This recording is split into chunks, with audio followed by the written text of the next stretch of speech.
A millionaire spent millions trying to cure his mute daughter. Nothing worked. Then, in a crowded square, a ragged homeless girl offered her a strange, murky liquid. The crowd laughed. The father raged, certain it was poison. But when the girl drank, the impossible happened. And one word changed everything, Pa. Before we dive in, let us know in the comments what time is it and where are you watching from. Let's start. The city square was loud with footsteps and chatter, but Laya heard none of it. She only felt the weight of silence pressing against her throat. The same silence that had trapped her since birth. At 7 years old, the little blonde girl had never spoken a word. Doctors, teachers, even priests had tried to fix her, but all had failed. Her father's millions couldn't buy a voice. She stood by a fountain, blue vest neat over her checkered blouse, her pale hair catching the light. Her eyes followed the crowd, curious, but she stayed quiet, always quiet. Then a shadow approached. It was a girl, not much older, but worlds apart. Her skin was smeared with dirt, her gray shirt clinging to a small frame. Quick pause here. If this story's grabbing your interest, tap like and subscribe. It really helps me keep bringing you these tales. Her braids were tied with a faded pink string, her hands rough from begging and scavenging. Her name was Maya, though no one in the city ever cared enough to ask. To them, she was just another stain on the pavement. Maya stopped a few feet away, clutching a battered plastic bottle to her chest. Inside sloshed a liquid that didn't look right. Murky, pale brown, with tiny specks floating. It wasn't water. It wasn't juice. It looked wrong. Still, Maya's eyes locked on Ela. You're thirsty, aren't you? Laya blinked. Her throat ached, dry as dust. She swallowed hard, but couldn't answer. I saw you. You keep touching your throat like it hurts. I know that look. I've seen it before. Drink this, just a little. It might help. Laya froze. Her father's warnings echoed in her mind. Don't take anything from strangers, especially not from the streets. But she couldn't tear her eyes away from the bottle. Don't look at me like I'm crazy. I know what this is. My grandma, before she died, she made it for me. She said it had power. It's the only thing I kept after she was gone. Laya's small hands twitched at her sides. Her lips parted, but no sound came. You can't talk, can you? That's why you stare but never answer. You're trapped just like me. They don't hear you either. Her words hit like stones. Laya's chest rose fast, as if someone had just read her secret out loud. Then drink. What do you have to lose? Disgusting, feeding her garbage. The woman tugged his arm, not even glancing back. Maya's face burned, but she didn't lower the bottle. See, that's what they think of me. Dirt, trash, but this is all I have, and I swear it's not poison. It's what kept me alive when I had nothing. Laya stared into Maya's eyes. They weren't lying eyes. They were raw, desperate, begging to be trusted. With trembling fingers, Laya reached out. She wrapped her pale hand around the bottle, feeling its sticky surface. Maya guided it to her lips. Small sip. Don't be greedy. Just let it touch your throat. Laya tilted the bottle. The liquid hit her tongue.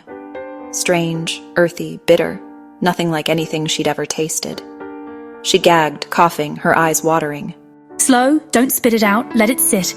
That's how it works. Laya coughed again, clutching her throat. But she didn't spit it out. She swallowed. Her eyes widened at the sensation. Something warm spreading down, tingling, unfamiliar. Good, that's it. You'll see. Maybe it'll do for you what it did for me. Laya frowned, tilting her head. I was sick once. Couldn't even breathe right. Grandma made this and forced me to drink it. Next morning I was fine. Doctors had given up, but she knew. She called it a gift. Laya clutched the bottle tighter. For the first time in her life, something stirred in her throat like pressure trying to escape. She gasped. Step away from her! The man roared, his polished shoes pounding against the stone, his fists clenched, his face red with fury and fear. I didn't hurt her.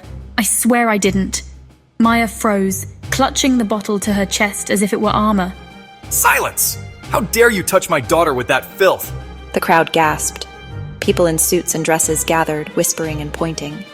A homeless child feeding a millionaire's daughter. Everyone assumed the worst. Laya stood trembling between them, her small hand still pressed to her throat. Her eyes darted from Maya to her father, torn between the only man who had ever protected her and the only girl who had dared to offer her something no one else could. She was thirsty. I saw her. She couldn't ask. She couldn't say it, but I knew. I gave her what my grandma gave me. I only wanted to help. Do you realize who she is? Do you realize what you've done? She could be poisoned. No, she's not poisoned. Look at her. He turned to Laya, ready to scold her too, but froze. His daughter's small chest rose and fell quickly, her lips trembling as if words were fighting to be born. The crowd gasped. The man staggered back, his heart slamming against his ribs. For 7 years he had prayed, begged, paid doctors millions, and not a single word had come. Now, in the middle of a filthy square after drinking from a beggar's bottle, his daughter had spoken. Tears sprang to his eyes. Lila, say it again. Laya pressed her hand to her throat, eyes wide with fear and wonder. The word cracked, raw but real. The father's knees nearly buckled. He caught her in his arms, holding her close, sobbing. For years he had only dreamed of hearing her call him by name. Now it was here. Miraculous, impossible. I told you it wasn't poison. It was all I had left from my grandma. She said it could heal what no doctor could. You expect me to believe this? That a ragged girl with a dirty bottle could give me what the finest hospitals in the world couldn't? The crowd buzzed, half in awe, half in doubt. Believe what you want. I didn't ask for your trust. I just gave her what I had. She found her voice. That's all that matters. Claude murmurs, Rose. It's a miracle that child spoke. No, it's dangerous. Who knows what's in that bottle? The father's hand shook as he cradled his daughter.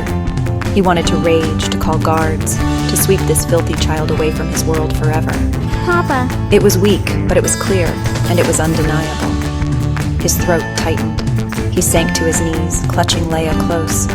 For years he had promised her everything. Castles, toys, vacations.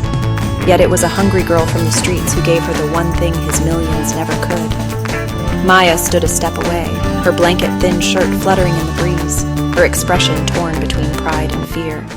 She expected to be dragged away. Why? Why would you give this to her? Because I know what it feels like to be voiceless, and I wouldn't wish that on anyone. The crowd went silent. The words cut deeper than any insult. The father closed his eyes. His pride fought him, but the truth pressed harder. You saved her. Maya's lips parted. She didn't expect those words.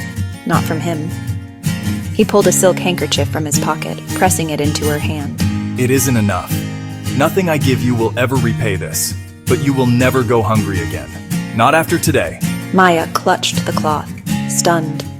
For the first time in years, someone wasn't treating her like trash. Laya reached out from her father's arms, her tiny fingers brushing Maya's dirt-streaked hand. She smiled, her lips moving around a word she had never spoken before. Ma's eyes filled with tears. The crowd gasped again, but no one dared laugh this time. The millionaire had money, power, and influence, but it was a homeless girl with a mysterious liquid who gave his daughter her first voice. And nothing, not his rage, not his pride, not society's judgment could erase that truth.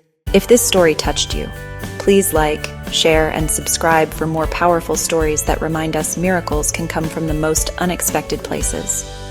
Tell us in the comments, would you have trusted the girl or pulled your child away?